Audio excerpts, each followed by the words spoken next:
Buddha classes पर आप सभी का स्वागत है। आज आप लोग बिहार बोर्ड के 10वीं कक्षा के फिजिक्स के चैप्टर 1 प्रकाश के परावर्तन एवं अपवर्तन से संबंधित सभी महत्वपूर्ण ऑब्जेक्टिव प्रश्नों को देखेंगे। प्रश्न संख्या 1, प्रकाश की किरण गमन करती है सीधी रेखा में, टेढ़ी रेखा में, किसी भी दिशा में, इनमें से कोई नहीं।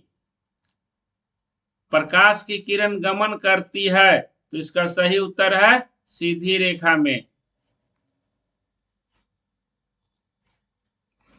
प्रकाश का वेग न्यूनतम होता है निर्वात में, जल में, वायु में, कांच में। तो प्रकाश का वेग न्यूनतम होता है, इसका सही उत्तर है कांच में। अगला प्रश्न, मोटर गाड़ी के चालक के सामने लगा रहता है समतल दर्पण, उत्तल दर्पण, अवतल दर्पण, उत्तल लेंस।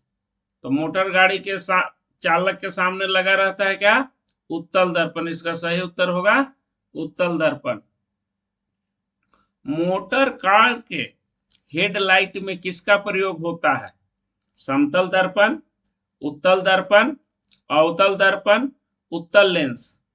तो मोटर कार के हेडलाइट में जिस दर्पण का प्रयोग होता है उसका नाम है अवतल दर्पण। अगला प्रश्न, समतल दर्पण द्वारा बना प्रतिबिंब होता है वास्तविक, काल्पनिक, दोनों, इनमें से कोई नहीं। समतल द्वारा बना प्रतिबिंब होता है, कैसा होता है? तो काल्पनिक होता है। इसका सही उत्तर होगा काल्पनिक।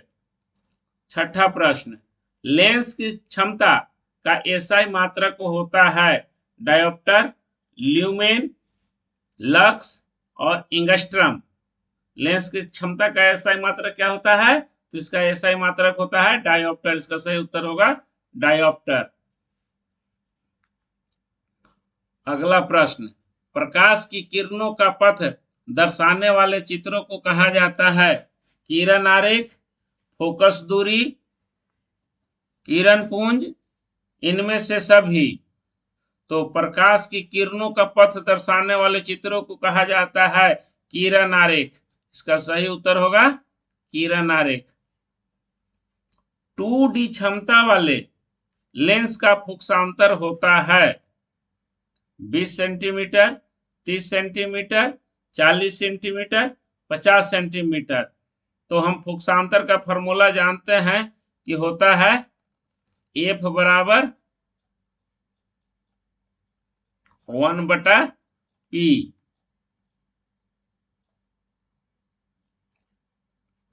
तो हम निकालेंगे कितना है 1/, इसका क्षमता कितना है 2 डायोप्टर है। तो चूंकि यह आता है मीटर में तो इसको सेंटीमीटर में बदलने के लिए हम 100 से गुना करेंगे। जब हम 100 से गुना करेंगे तो इसको काट देंगे, काटने पर हमारा कितना आ जाता है 50 सेंटीमीटर आता है। तो अतः इसका कितना आएगा 2D क्षमता वाले लेंस का फोकसांतर? तो इसका उत्तर आएगा डी 50 सेंटीमीटर। किसी उत्तल लेंस का फोकसांतर 50 सेंटीमीटर है तो उसकी क्षमता होगी, जस्ट उसी प्रश्न पिछले प्रश्न जो था प्रश्न संख्या 8 उसको यहाँ पर उलट करके पूछा गया है क्या कि किसी लेंस का फोकसांतर 50 सेंटीमीटर तो उसकी क्षमता क्या होगी। उसमें क्षमता दिया हुआ था, इसमें फोकसांतर दिया हुआ है। तो फोकसांतर का फॉर्मूला क्या होता है? क्षमता का होता है P बराबर 1/F। 1/F मतलब क्या हो जाएगा कि 1/50। अब इसको हम मीटर में दिया हुआ है तो इसको सेंटीमीटर में हम बदलेंगे तो हो जाएगा 50 दूनी 100। अतः इसका सही उत्तर हो जाएगा डी +2D।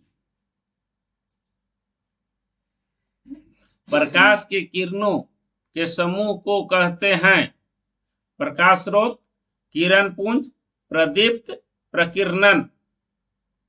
प्रकाश के किरणों के समूह को क्या कहते हैं हम? किरण पुंज कहते हैं। इसका सही उत्तर होगा किरण पुंज। प्रश्न संख्या 11, उत्तल लेंस की क्षमता होती है ऋणात्मक, धनात्मक, ए और बी दोनों, इनमें से कोई नहीं। तो इसका सही उत्तर होगा उत्तल लेंस की क्षमता क्या होता है? हमेशा धनात्मक होता है। अवतल लेंस का ऋणात्मक होता है। तो इसका सही उत्तर होगा धनात्मक। अवतल लेंस की क्षमता होती है ऋणात्मक, धनात्मक, ए और बी दोनों, इनमें से कोई नहीं। जैसा कि हमने पीछे ही कहा कि उत्तल लेंस का धनात्मक होता है और अवतल लेंस का ऋणात्मक होता है। तो इसका सही उत्तर होगा ऋणात्मक। उत्तल लेंस को कहते हैं अभिसारी लेंस, द्विउत्तल लेंस, अपसारी लेंस, इनमें से कोई नहीं। तो हम उत्तल लेंस को कहते हैं अभिसारी लेंस। इसका सही उत्तर होगा अभिसारी लेंस। अवतल लेंस को क्या कहते हैं? अभिसारी लेंस, द्विअवतल लेंस, अपसारी लेंस, इनमें से कोई नहीं। तो हम उत्तल लेंस को कहते हैं अभिसारी लेंस और अवतल लेंस को कहते हैं अपसारी लेंस। इसका सही उत्तर होगा अपसारी लेंस। प्रश्न संख्या 15, इनमें से कौन सा पदार्थ लेंस बनाने के लिए प्रयुक्त नहीं किया जाता है? जल, कांच, प्लास्टिक, मिट्टी। तो कौन सा पदार्थ लेंस बनाने के लिए प्रयुक्त नहीं किया जाता है? तो जल का उपयोग होता है, कांच का होता है, प्लास्टिक का होता है, मिट्टी का नहीं होता। तो इसका सही उत्तर होगा मिट्टी। किस दर्पण से हमेशा वस्तु से छोटा प्रतिबिंब प्राप्त होता है? समतल, उत्तल, अवतल, इनमें से कोई नहीं। तो किस दर्पण से हमेशा वस्तु से छोटा प्रतिबिंब प्राप्त होता है? तो यह प्राप्त होता है उत्तल से। किस दर्पण से वस्तु का बड़ा प्रतिबिंब बनता है? समतल, अवतल, उत्तल, इनमें से कोई नहीं। तो हम जानते हैं कि जब किसी भी दर्पण से वस्तु का जब छोटा प्रतिबिंब बनता है तो वह उत्तल होता है और बड़ा होता है तो अवतल होता है। तो इसका सही उत्तर होगा अवतल। प्रकाश के परावर्तन के कितने नियम हैं? 1, 2, 3 या 4? तो प्रकाश के परावर्तन के कुल 2 नियम हैं। प्रश्न संख्या 19, जब प्रकाश की किरण हवा से कांच में प्रवेश करती है तो मुड़ जाती है अभिलंब से दूर, अभिलंब के निकट, अभिलंब के समानांतर, इनमें से कोई नहीं।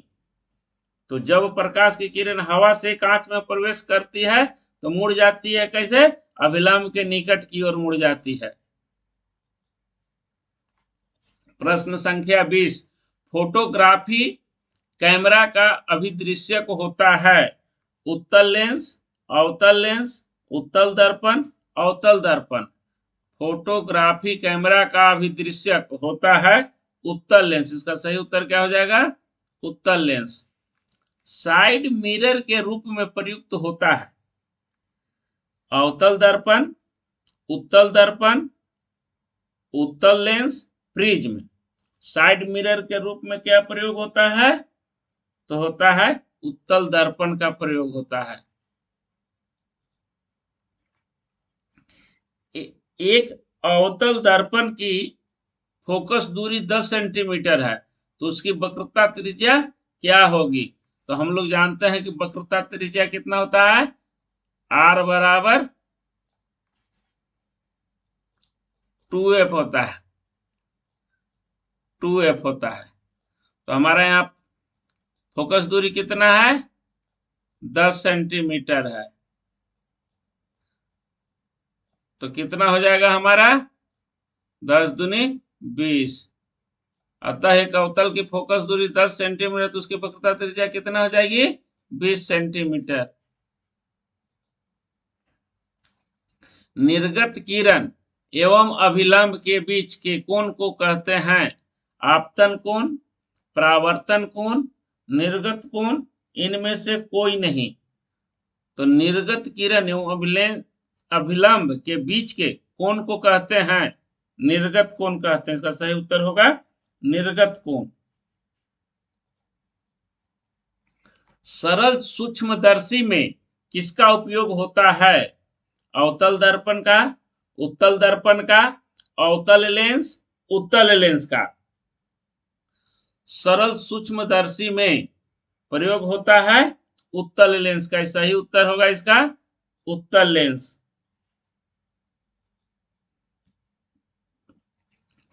किस लेंस द्वारा सिर्फ काल्पनिक प्रतिबिंब बनता है? उत्तल, अवतल, बाइफोकल, इनमें से कोई नहीं। किस लेंस द्वारा सिर्फ काल्पनिक प्रतिबिंब बनता है? तो होगा अवतल के द्वारा। प्रश्न संख्या 26 परावर्तन के नियम से निर्धारित होता है आपतन कोण बराबर परावर्तन कोण, परावर्तन कोण बराबर अपवर्तन कोण, आपतन कोण बराबर विचलन कोण, इनमें से कोई नहीं। परावर्तन के नियम से निर्धारित होता है। तो इसका सही उत्तर है परावर्तन कोण बराबर अपवर्तन कोण। प्रश्न संख्या 27 काल्पनिक प्रतिबिंब होता है सीधा, उल्टा, दोनों, कोई इनमें से कोई नहीं। काल्पनिक प्रतिबिंब कैसा होता है? हमेशा सीधा होता है। इसका सही उत्तर होगा सीधा होता है। अगला प्रश्न लेंस में मुख्य फोकस की संख्या कितनी होती है? 1, 2, 3, इनमें से कोई नहीं। लेंस में मुख्य फोकस की संख्या कितनी होती है? तो इसका सही उत्तर है 2। लेंस में मुख्य फोकस की संख्या 2 होती है। प्रश्न संख्या 29 सर्च लाइट का परावर्तक सतह होता है उत्तल, अवतल, समतल, इनमें से कोई नहीं। सर्च लाइट का परावर्तक सतह होता है तो इसका सतह सही उत्तर होगा अवतल। सर्च लाइट का परावर्तक सतह अवतल होता है। अगला प्रश्न दाढ़ी बनाने में कौन सा दर्पण प्रयुक्त होता है? समतल, उत्तल, अवतल, इनमें से कोई नहीं। तो दाढ़ी बनाने में हम जानते हैं कि कौन सा दर्पण का प्रयुक्त होता है? तो अवतल दर्पण का प्रयोग होता है। इसका सही उत्तर होगा अवतल। अगला प्रश्न एक उत्तल लेंस की क्षमता 1 डायोप्टर है तो उस लेंस की फोकस दूरी कितनी होती है? तो हम जानते हैं कि 1 डायोप्टर बराबर क्या होता है? वो 1 मीटर होता है। 1 मीटर में कुल कितना सेंटीमीटर होता है? 100 सेंटीमीटर होता है। तो इसका सही उत्तर हो जाएगा 100 सेंटीमीटर।